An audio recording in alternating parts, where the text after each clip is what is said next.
Hello and welcome to the Golden Thumb Rule, where we simplify investing with actionable insights. Well, my name is Shataj Anand, and today's topic is best time to invest, crisis or clarity. Couldn't be more relevant given the current geopolitical tensions and market volatility that we are seeing at this point in time. Now, to help us decode this, we have with us Mr. Ajay Tyagi, who is head equities at UTI AMC. Ajay, thank you for joining us today. Then. Hi, Kshitij. Lovely to be on your show. Thank you so much for taking the time out, Ajay. And well, you've seen many market cycles, and in times like these, marked by geopolitical tensions and market volatility, how has the core philosophy of long-term investing changed at all? Well, can we say this time is different? Kshitij, let me start by what you said in the end. This time is different are the three most dangerous words, both in a bull market as well as in a bear market. I've people who get sucked into narratives in a bull market by saying that, look, this time it seems to be different. Equally, and this is more important in the current context, whenever things are, going astray, whenever there is an event which hits us, which is a big jolt or a negative surprise, people Mhm. once again start to say, look, this time it's different.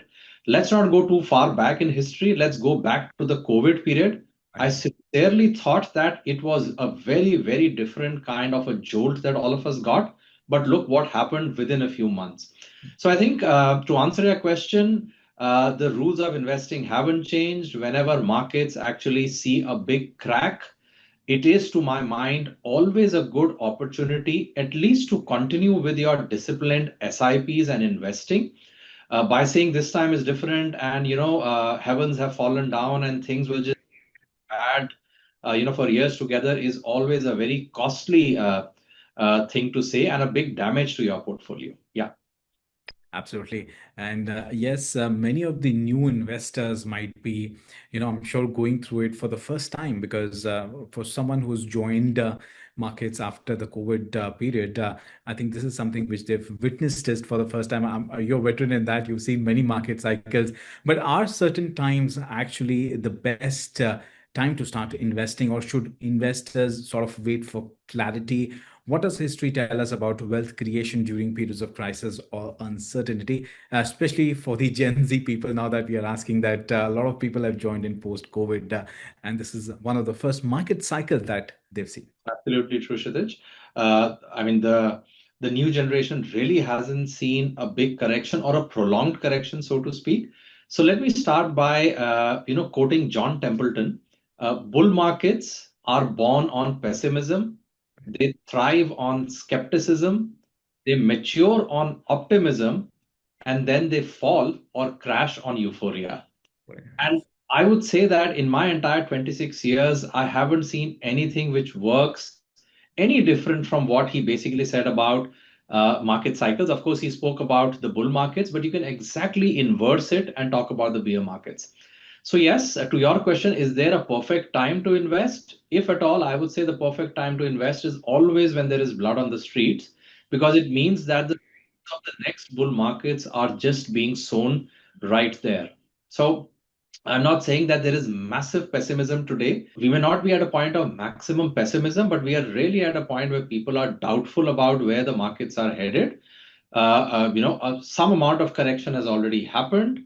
I'm not saying that markets are terribly attractive and very cheap today, but anybody, with a long-term plan, if he or she was investing 2 months back, I can only say that you're getting the same market, the same set of businesses, the same economic growth that India has to offer to you 15% cheaper today. So why not go out and continue with your investments at least? Ajay, everyone talks about compounding, but sort of very few truly understand it.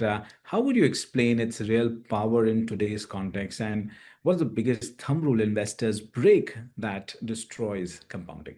That's a beautiful question, Kshitij. And the one thing which is always relatable to compounding is the fact that, if you make 15% returns in year one and the next year you make another 15%, then you end up making not 30, but possibly 31 or 32. And the next year, another 15%, you end up making close to 50. But what people miss out is that what are the origins and what's the basis of this compounding? And the basis of this compounding is the fact that the profits of the underlying business that you're holding or whose share or stock that you're holding is also compounding. So, if, for instance, Maruti is making a profits of 100 crores in year one, and it makes a profits of 115 crores in year two, and then another 15% growth takes it to maybe 131 or 132, then that's really the origin of this compounding of returns that end investors, enjoy. Now, here's the importance of this lesson. Maruti is not going to see its sales fall by 20-30% like the markets have fallen. Markets have already fallen 15%, but Maruti may see a slowdown this year because of the exogenous factors, because of oil prices going up, maybe because of demand curtailment.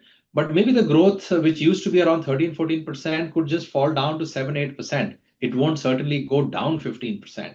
Mm. Basically means that the compounding of Maruti is still happening. May not be 13% this year, but it is certainly 7 or 8%. And because weak years get followed by strong years, maybe next year, instead of growing the trend line of 12-13%, it grows 20% because there was latent demand that was there, which did not come out, in 2026 when the environment was weak. If we try to actually, break this compounding by selling out of Maruti and coming out just because we are uncomfortable with the stock markets and the environment around it, then we are genuinely going to lose the huge wealth that we could have created by staying invested and enjoying the compounding of sales and profits of the business that we are owning to Mm. translate into compounding of share prices. Yeah. And I know that you're a big fan of Warren Buffett and you go by the principle. So I'll just probably, yeah, take one question around his methodology and his way of doing things. So if you had to sort of simplify Warren Buffett's philosophy into one actionable rule for Indian investors today, what would that be?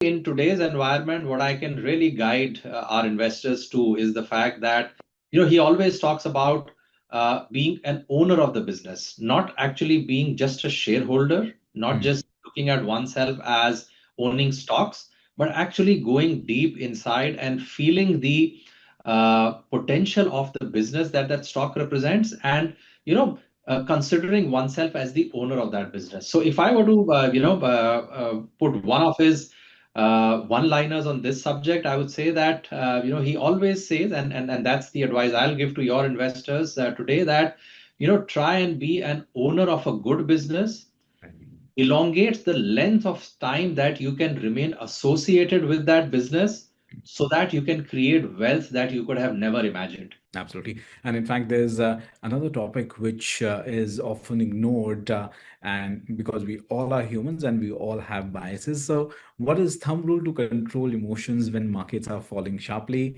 And incidentally, we are in such a situation at this point in time as well. Napoleon Bonaparte obviously was a military genius, and he always used to tell his commanders that a military genius is one who Mhm. can do the average thing when others are losing their mind. And I found this quote to be so profound when I read it many years back, because I could immediately connect that with the market and realize that, look, the stock market genius or the investment genius is one who can continue doing the average thing when others are losing their cool. And it works both ways, by the way. You're not supposed to get carried away and get sucked into narratives when the markets are extremely bullish. Still do the average thing, still ask yourself the same questions, still don't, fall prey into what others are doing. And likewise, in a bearish market, when things are falling off, once again, do the average thing, which basically means control your emotions, take rational decisions. Many behavioral scientists have proved this, by the way, in the stock market context, that a 10% loss gives you double the pain compared to the joy that a Mhm. 10% gain would give you. So your losses are actually, double the force of, gains. And that's why I think investors really despise losses. The one way to not lose your cool, to remain a genius, is don't look at your portfolio every now and then. Stick to your asset allocation, don't disturb it in a falling market. Don't look at your portfolio every now and then. That will jolt your conviction. Just follow that plan, follow the discipline that has to go along with the plan. Most such episodes sort themselves out within a couple of years. Yeah. Absolutely valid points there coming from Ajay. And let me also, take the conversation towards growth or how to build wealth. So, what is your rule of thumb for increasing investments over time? Is a step up strategy kind of the right way to do it? Sure. Sure, Kshitij. I think step up is required. If we start investing at the age of 25 or 30, would Hmm. have almost a 25 to 30-year career in front of us. And all of us, I would say majority of us will continue witnessing an increase in our income levels and our disposable income over the next 25 years. Hmm. Now, when this happens, obviously your ability to save towards building a nest egg or towards building a generational wealth Hmm. obviously keeps increasing. So I would say that if you started with an SIP of 20,000 a month, after a couple of years, I'm sure as your career progresses and your salaries and your incomes move up, please consider increasing it, by whatever, 10% or 15% and so on. So every few years, with the increase in your income levels, you ought to be increasing your savings and therefore you ought to be increasing your investments either by way of SIPs or lump sum. So that's in general the generic rule. I would say, let me add to this that during times like what we are facing right now, if markets show a big crack, but if Hmm. let's we were to see a serious correction over the next few months, and Hmm. markets correct another 10 to 15%, that's really the time where, in addition to your regular investments, one must consider a bit of a lump sum also to be put in, because that will be a time when valuations clearly will be in your favor. If you really have that ability to go against the trend, it will really prove to be extremely positive from a long-term wealth creation perspective. Yeah, Absolutely. And lastly, if an investor sort of forgets everything else, what are the top three thumb rules they should always remember? great. I think that's a great question once again, Kshitij. I would say rule number one, asset allocation. I Okay. would say more than anything else, it's your right asset allocation that creates wealth for you. So Mhm. never ever forget the importance of asset allocation.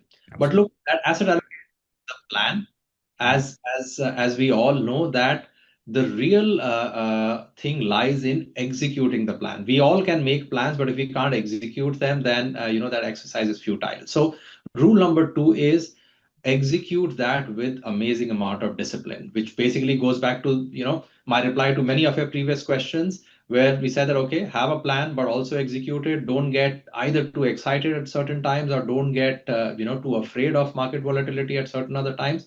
Keep executing it. The third rule, Kshitij, I would say is basically be prepared for the worst. And that's something which Warren Buffett once again has, always reminded us that no matter how solid your plan, no matter how solid your execution, no matter how solid your stock selection or your mutual fund scheme selection is, be prepared that exogenous variables can at any point of time unexpectedly knock out your portfolio by 30, 40, sometimes even 50%.